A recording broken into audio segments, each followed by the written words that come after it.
Baik, Assalamualaikum warahmatullahi wabarakatuh. Perkenalkan, nama saya Helfadi Wilson, NIM 20011010023. Saya dari jurusan Teknik Elektro, Fakultas Teknik, Universitas Maritim Raja Ali Haji. Baik, di sini saya akan sedikit menjelaskan mengenai proporsional, integral, dan derivative controller atau PID. Baik, sebelumnya PID itu sendiri adalah suatu metode controller yang biasanya digunakan sebagai instrumen controller untuk meningkatkan kestabilan dalam suatu sistem gitu.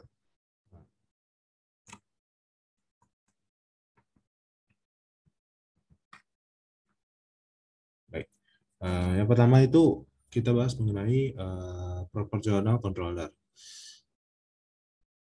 Ini merupakan sebuah blok diagram dari suatu controller system yang terdapat satu controller.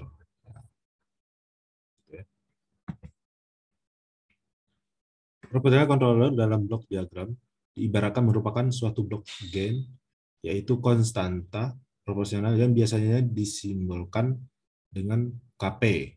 Kp berlaku sebagai gain atau penguat saja tanpa memberikan efek dinamik kepada kinerja controller. Nah, yang mana di sini pengganti controller itu adalah Kp gitu.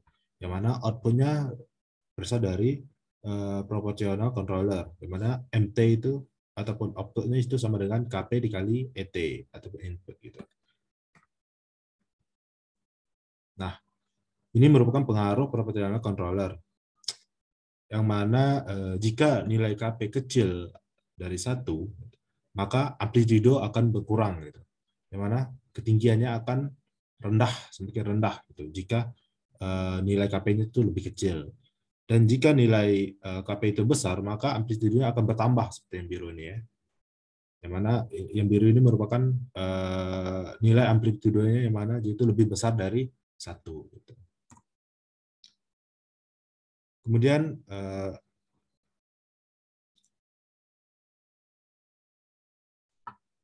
nilai KP juga berpengaruh pada restem pada sistem, merupakan nilai KP juga berpengaruh pada restem pada sistem gitu. Jadi ini berpengaruh dalam cepat lambat respon pada sistem gitu. Di mana jika nilai KP kecil, pengelola proporsional hanya mampu melakukan koreksi kesalahan yang kecil gitu, sehingga akan menghasilkan respon sistem yang lambat. Jika nilai KP dinaikkan, respon atau tanggapan sistem akan semakin cepat mencapai keadaan mantapnya. Namun jika nilai KP dibesar sehingga mencapai harga yang berlebihan, akan mengakibatkan sistem kinerja tidak stabil atau respon sistem akan berosilasi. Nilai KP dapat disetting sedemikian hingga mengurangi steady state error, tetapi tidak menghilangkannya.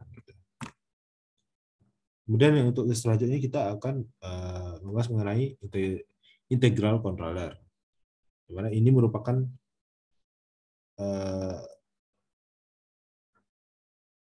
untuk gen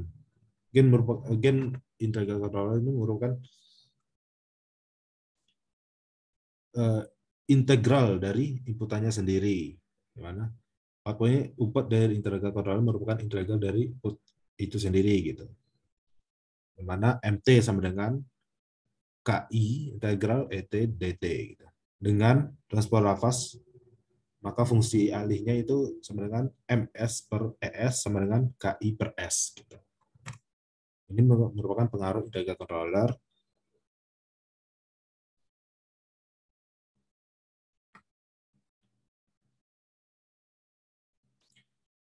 Dimana ini kan hasilnya input masih mempunyai yang negatif gitu ya. Ini yang positif, ini yang negatif gitu. Ketika kita kenakan dengan integral controller, maka kondisi offset yang melewati negatifnya itu tidak akan, maka offset yang melewati negatif ini akan menjadi area negatif, di mana area negatif itu menjadi hanya mencapai titik nol gitu. Jadi mana saat positif, saat dia positif, maka dia akan naik ini. Saat dia masuk ke dalam negatif ini, ke dalam negatif, maka dia akan turun gitu. Tapi ini mencapai titik nol, enggak negatif gitu. Untuk integral controller ini mempunyai kekurangan dan kelebihannya juga, di mana kekurangannya itu menggunakan integral controller ialah kestabilan sistem menjadi berkurang karena pole sistem bertambah. Dan keuntungannya itu menggunakan integral controller ialah steady state error sistem bisa mencapai nol gitu. Nah, ini merupakan diagram derivatif controller.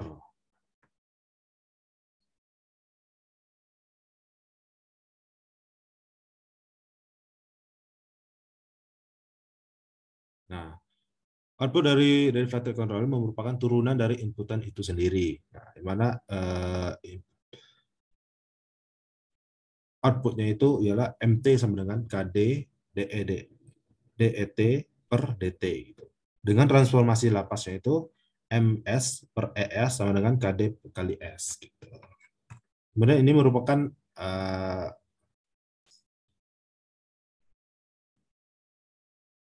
pengaruh di mana pengontrol tidak dapat menghasilkan keluaran jika tidak ada perubahan pada masukan. Jika sinyal kesalahan berubah terhadap waktu, maka keluaran yang dihasilkan pengontrol tergantung pada nilai KD dan laju perubahan sinyal kesalahan. Pengontrol diferensial mempunyai suatu karakter untuk mendahului sehingga pengontrol ini tidak menghasilkan koreksi yang signifikan sebelum membangkit kesalahan menjadi sangat besar.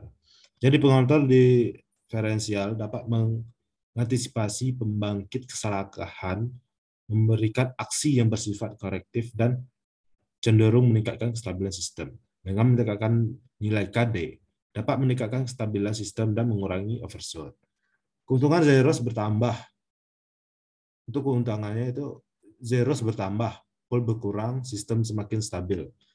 Dan untuk kekurangannya itu steady state error atau offsetnya itu sistem tidak bisa tereliminasi. Kemudian ini merupakan proportional integral controller atau disingkat PI. Ini merupakan gabungan dari proportional integral controller. Di mana untuk bentuk controllernya itu merupakan KP dan KI integral DT. Gitu. Di mana dia akan menghasilkan output yaitu MT sama dengan KPET ditambah ini KP ditambah dengan KI integral ET DT gitu. Dengan transport lapas MS per ES sama dengan KP ditambah KI per S gitu. Ini juga merupakan sebuah pengaruh ya, pengaruhnya yang mana controller proporsional mempengaruhi nilai amplitudo. Kemudian pengontrol integral memberikan output hingga steady state error 0. Pengontrol integral mengeliminasikan offset gitu. Kemudian ini merupakan proporsional derivatif atau disebut PD. Ini merupakan gabungan dari proporsional dan derivatif. Yang mana kontrolnya itu merupakan KP dan KD kali D per T. D per DT. Yang mana outputnya itu MT sama dengan KPET ditambah dengan KD kali DET per DT. Dengan transformasi Laplace yaitu MS per ES sama dengan KP ditambah KD kali S. Nah, ini merupakan gabungan dari semua controller, yaitu proportional integral derivatif atau disingkat dengan PID. Kemudian dia menghubungkan KP ditambah dengan KI integral DT ditambah dengan KD kali D per DT. Gitu. Yang mana outputnya itu sama dengan MT sama dengan KP ET ditambah KI integral ET DT ditambah dengan KD dikali DET per DT. Dengan transformasi Laplace yaitu MS per ES sama dengan KP ditambah KI per S ditambah KD kali S. Nah, ini merupakan blok diagram derivatif yang mana kontrolnya itu sama dengan KP ditambah KI per S tambah KD S tadi. Gitu. Nah, kemudian dia juga mempunyai fungsi alih negatif feedback gitu.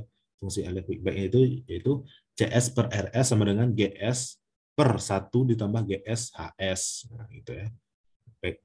Dengan GS sama dengan KP ditambah KI per S tambah KDS kemudian dikali dengan omega n kuadrat gitu. Nah, kemudian ini juga untuk fungsinya itu sama dengan CS per RS sama dengan KD S kuadrat ditambah KPS ditambah dengan KI dikali dengan omega n kuadrat dibagi dengan S kuadrat S pangkat 3 ditambah dengan 2 ln omega n ditambah dengan KD kali S kuadrat ditambah KP omega NS ditambah dengan KI omega N kuadrat. Gitu. Maka nilai KP mempengaruhi TR atau meningkatkan KP mengurangi TR. Gitu. Jika KP meningkat, maka TR berkurang. Gitu. Nilai KI mempengaruhi untuk mengeliminasi steady state error. Nilai KD mempengaruhi MP dan TS. Di mana jika KD itu meningkat, maka MP dan TS itu akan berkurang. Gitu. Baik, mungkin sekian penjelasan ringkas dari saya. Jika ada salah, saya mohon maaf. Saya akhiri. Assalamualaikum warahmatullahi wabarakatuh.